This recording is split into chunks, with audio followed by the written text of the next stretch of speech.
There was an issue recently where the gym Planet Fitness was approached by a female member who said that she was uncomfortable with the fact that a transgender woman was using the women's locker room. So apparently, this woman repeatedly complained and wanted the transgender woman banned from the locker room. And finally, Planet Fitness had enough, and they said, no, she's staying, and you're done. So if you look at their policy, they actually acted in compliance with it, and they only dismissed the woman who complained after she wouldn't take no for an answer, and she kept complaining.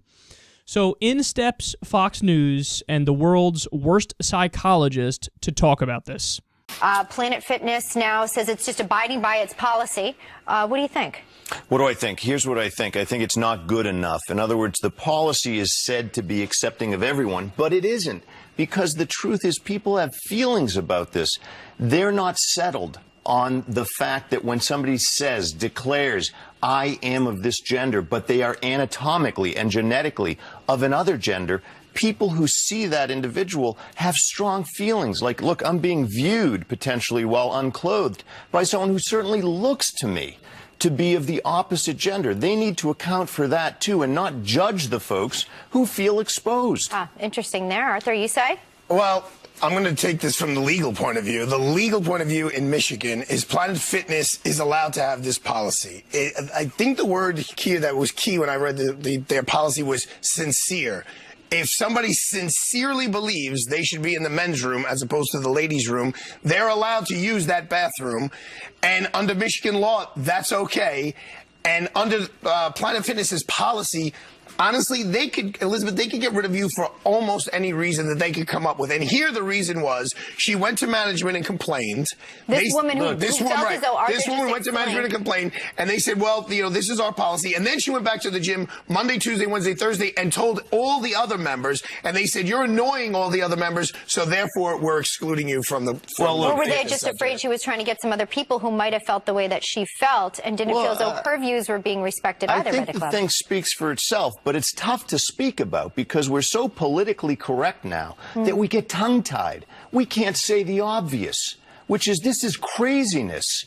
You're kicking out members because they feel uncomfortable that someone who seems to be a man to them and is genetically is looking at them naked when they are unclothed. Legally, Planet Fitness could go either way. In other words, legally speaking, Planet Fitness could go either way. They could easily put up another bathroom. But look, you're just, the truth is you're taking refuge in the legal issue. Well, I'm the lawyer. She introduced me as the legal analyst. You want me to do the psychiatry? All the more reason to look at this globally and culturally. We are being bullied into accepting things that are untrue. I'm not going to necessarily disagree with that.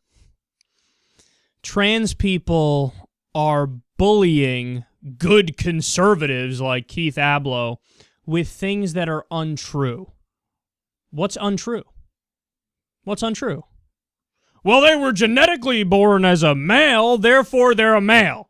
But no, but that's untrue because you're not looking at the total picture.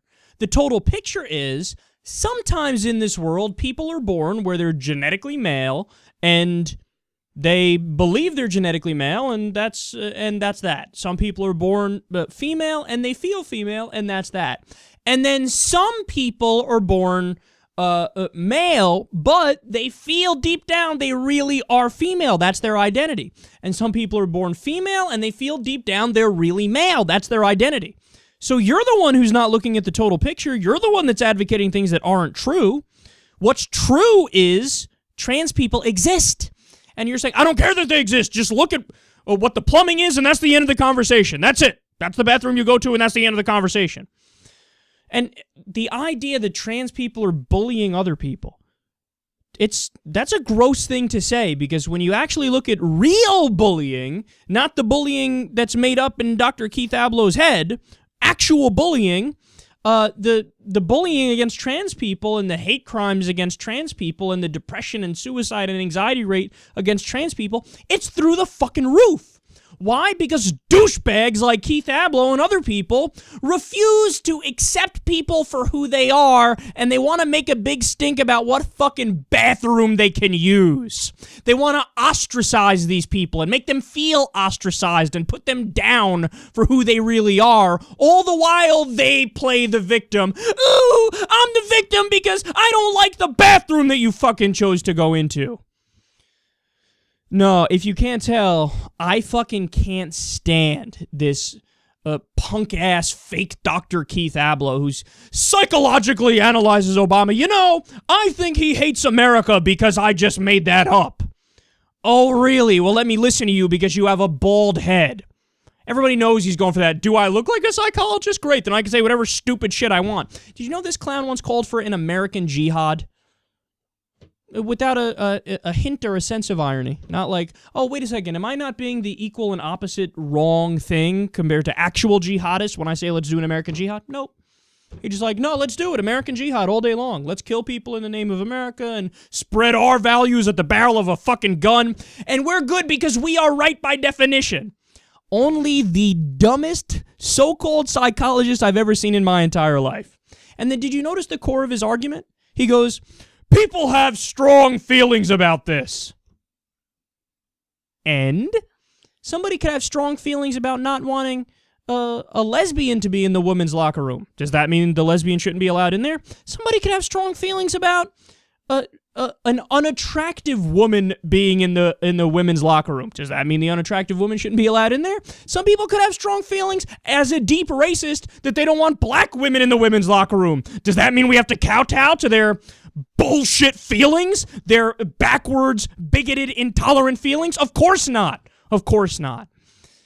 No, Planet Fitness handled this exactly right. And remember, they only let the woman go who complained after she wouldn't take no for an answer. After she continued to complain, after they told her, look, here's the policy. If it's sincere and they're transgender and they feel that they belong there, then they have a right to be there.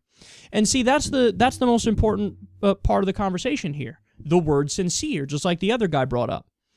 If we're talking about somebody who's pretending to be transgender and they're not transgender and there's some 18-year-old perv who just wants to go in there and whack off to women, well, then we're all against it.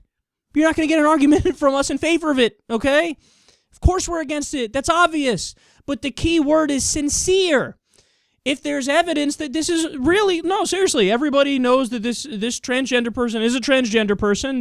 We've seen them out at the grocery store, and the family acknowledges it, and everybody knows it, and they're, it's well established. Well, then to say that you treat the transgender person the same as some kid trying to get his rocks off and doing something that's, sexually deviant and illegal, to make that comparison is insane. So Dr. Keith Ablow, yet again, not only offensive, but dead wrong and silly.